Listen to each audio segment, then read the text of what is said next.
Ассаламу алейкум, құрметті оқырмандар, қалайсыздар? Сіздермен бірге мен исламтанушы психолог Мералы Раушан. Бүгінгі біздің тақырыбымыз қазіргі қоғамдағы кейбір қыздар бірнеше жылдан бері орамалын тағып жүріп, бір күнде не үшін шешіп тастайды. Осы тақырып аясында психологиялық разбор жасағым келіп отыр. Жалпы бұндай ситуацияда біздің қоғам міндетті түрде сынауға асығады. Яғни иманынан айырылды, орамалын шешетін болса несіне тақты, діннен алыстады деген сияқты түрлі айыптауларды айтып, оларды кінәлай береді. Негізгі себеп олардың орамалын шешуінде емес, кейбір адамдардың сыртқы әрекетінің артында біз білмейтін, біз көрмейтін үлкен ішкі процесс болып жатады. Сол сияқты бүгінгі бұл видеода біздер орамал таққан, яғни орамалын шешкен қыздарды айыптау үшін емес, керісінше олардың әрекеттерінің астында қандай психологиялық мәселелер бар екенін бірге түсініп, бірге біліп көруге тырысатын боламыз. Кейбір қыздар кішкентайынан ата-анасының ықпалымен немесе аға көкесінің ықпалымен орамалын тағып жатады. Мысалға 5 жасында, 6 жасында, яғни еріксіз түрде орамалын тағады.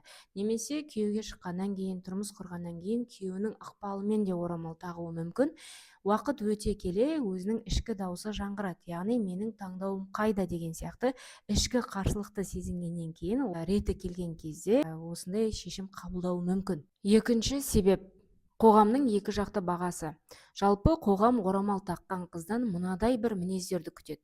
Яғни сабырлы болу керексің, үндемеу керексің, бәріне көну керексің, сен ешкіммен ұрыспау керексің деген сияқты, сен бұлай киінбе, олай киін деген сияқты талаптарды қояды.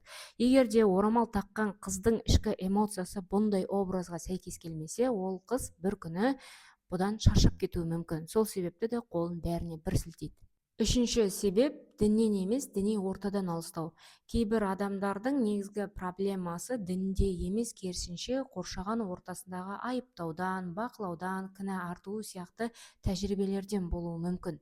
Мысалға, шалбар киме, орамалыңды артқа тақ, немесе қара орамал тақпа, үнемі ақ орамал тақ, саған мынандай цвет жараспайды, бұлай киінуге болмайды деген сияқты сыртқы талаптар, бақылау, оған кінә арту деген сияқты әрекеттердің бар адамды бір күні қажытып жіберуі мүмкін. Төртінші себеп дін мен адамның мінез құлқын шатастырып алу. Хиджаб киген қыз бір адамнан реніш көрді немесе әділетсіздікті көрді. Демек, ол адамның санасында автоматты түрде мынадай бір ой қалыптасады. Егер де дін ұстанатын адам немесе дін осындай нәрсеге, әрекетке бұйырса, демек мен бұдан алыстауым керек деген сияқты реакция тудыруы мүмкін. Бұл әлбетте діннің өзінде емес, керісінше адамның алған тәжірибесіне байланысты. Тағы да бір себеп рухани шаршау. Кейбір қыздар сырттай діндар болып көрінгенімен іштей рухани шаршаған болуы мүмкін.